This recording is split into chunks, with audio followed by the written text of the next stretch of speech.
Things get to terrible places one tiny step at a time.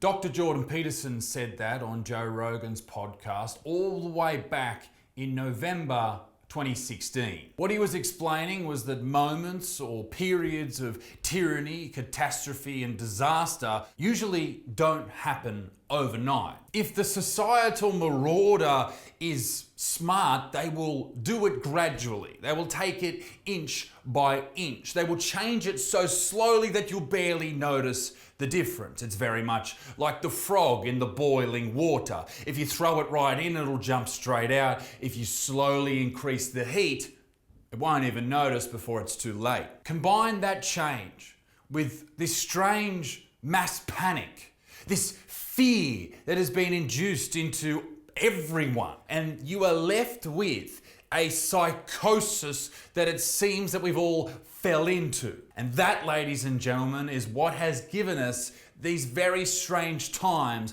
that we find ourselves in right now. A time without freedom of thought or truth or speech in many respects. Some people are allowed to speak and others are not. Some are allowed to think and others are not. You will be shouted down if you're a civilian. If you're a professional, you'll lose your position. There is no nuance here. It has to be either you toe the party line in one direction or the other. The only person I've seen have any type of discourse that doesn't run along with the mainstream narrative was Joe Rogan.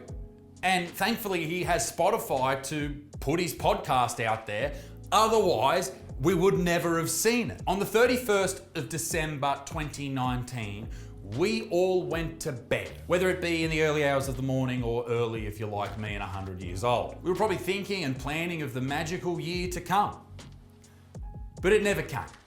And now it's been 2 years. It's almost like we are right now in occupied territory, surrounded by people who are desperately trying to do the right thing. Thousands of people are running scared. They don't want to die, and I get that. I really do. It is scary for a population who had fuck all cases for 2 years because we basically all hid in our bunkers. But listen to this. We were told this was gonna happen. This is why we had these vaccine mandates come in. And I know people are like, oh, they weren't mandates. Listen, motherfucker, you can't go to work without one. Sounds like a fucking mandate. And I'm not anti-vax. I was happy to get it. I wanted to travel. I wanted to do shows, okay?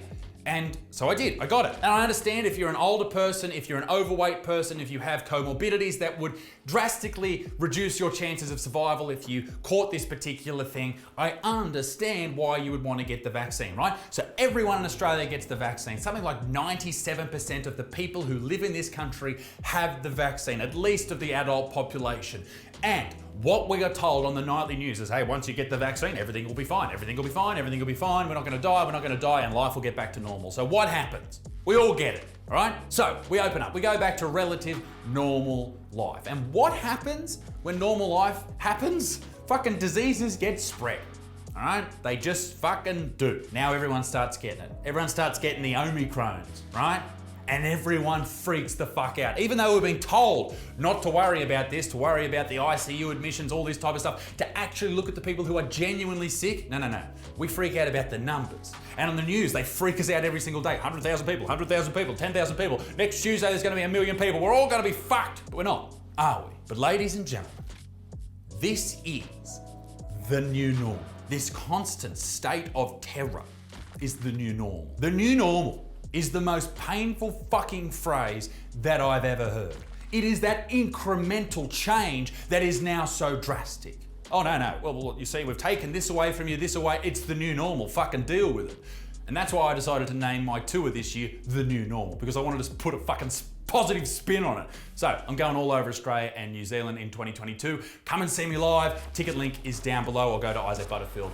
The reason I wanted to make this video at all was to provide some relaxing dialogue for people, to provide something to listen to that isn't this. With Omicron cases surging to record numbers across the world, it will soon be the dominant variant worldwide. More restrictions will need to be implemented to stop the spread of Omicron. Testing numbers were also down, though, by nearly 30,000 on the previous day. Another explosion in new case numbers. Daily case numbers above 100,000 within a couple of weeks. Stop talking to me!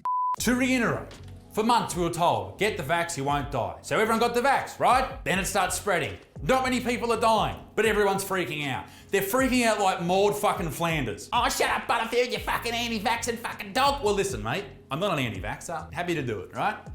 I think a lot of people should do it. But here's something that I thought was really interesting, and this was on the fucking news. So if they're saying it, and it's against their sort of agenda, if you will, it must be fucking pretty bad. According to the Daily Telegraph, over 2 days last week at a major Sydney hospital, 50% of those new hospitalisations were not in fact virus related. So these are people that are coming in after suffering a fall, perhaps breaking a bone, or a pregnant woman coming in to have a baby.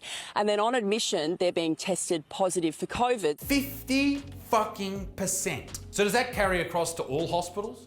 Does that mean throughout this entire thing that some people have been going to hospital or already in hospital and then get it and die, and then they blame that particular thing instead of the actual thing that killed the person? I don't know, but that does sound like something that would bump up the numbers. I've also heard that some hospitals actually receive more funding for every single person that they have in there that has this particular issue. But maybe we are all looking at this the wrong way. Let's talk about the big O. Let's talk about Omicrons. This may sound strange to say, but this variant was created differently. The Omicrons is more transmissible, but less deadly. This is what viruses like to do, okay? It doesn't make any sense for a virus to infect a lot of people and then kill them immediately, because it won't be passed on. The virus won't be able to replicate and it won't be able to grow. So over time, a lot of viruses decide to, I don't know if they actually decide to, if they sit down and have a meeting, whatever, they decide to not be as deadly.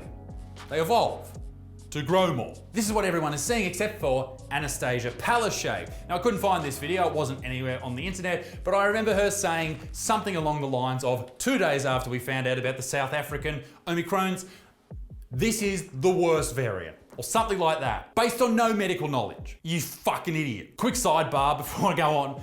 The amount of power that state premiers, particularly in Australia, I don't know what it's like in America or in the UK, but particularly in Australia, the amount of power that state premiers, the leaders of the states, have had during this whole thing has been hilarious. They love it and they will not let it go. These pricks are about as fucking useful as a crew trainer at McDonald's, all right? They're just fucking telling people, go to the deep fry, go to the fucking hamburger station, get the pickles out.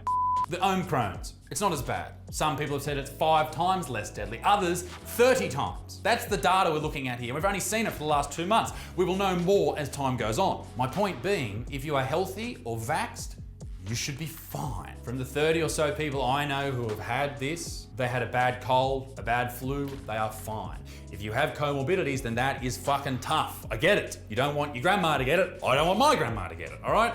I get it. But this is not the same disease. That is a quote from Sir John Bell, a Regius Professor of Medicine at Oxford. Fuck me, that's a title. Though hospital admissions had increased in recent weeks as Omicron spreads through the population, the disease appears to be less severe, and many people spend a relatively short time in hospital. Fewer patients are needing high flow oxygen, and the average length of stay was down to 3 days, he said. Thankfully, this illness decided to have a new variant that was less deadly, and it didn't go the other way, and turn out to be some new Ebola who has a 50% to 90% mortality rate. But the point of this video is this. It's okay to be scared, particularly here in Australia and possibly all over the world when we've been told how bad this is. In reality right now, it's not. If you are vaxxed, you are fucking, as they said, protected, right? If you are healthy, you are relatively protected. It depends. If you do happen to die from it, sad to lose a subscriber. But if you do happen to die from it, it sucks. But people die. People die every single fucking day. And that happens regardless of what we do. In the year 2020, 160,000 people in Australia died. Dead, gone, buried. An estimated 49,221 deaths were from cancer. Heart disease, 20,000 deaths. Dementia, 12,000 deaths. Suicide, 1,600 deaths in that year. The Rhone was the 38th leading cause of death, with 898. In 2021, it was a bit more. Point is, with a less deadly variant on a disease that was already not that deadly, you don't have to be fearful and running around freaking out about this thing. You don't need to. It's okay to be safe, I get that, but you don't need to be terrified. You don't need to have a fucking plexiglass window next to your Tinder date when you get a hand job in the back of the car. It's not necessary. The truth of the matter is some people love this shit. It is their new religion. Right? It's like politics. People are either one side or the other. There's no nuance. So what you need to do is be safe. If you need to get a vax, do it. All right, whatever. But for Christ's sake, reject the new normal because it's not going to benefit any of us. Ladies and gentlemen, be a good motherfucker. Peace in the Middle East. Come and see me live. I'm all over the country. I can't wait to see you all back in fucking person. Be a good motherfucker. Peace in the Middle East with XD. I think I already said that. Tout le revoir. Bye bye.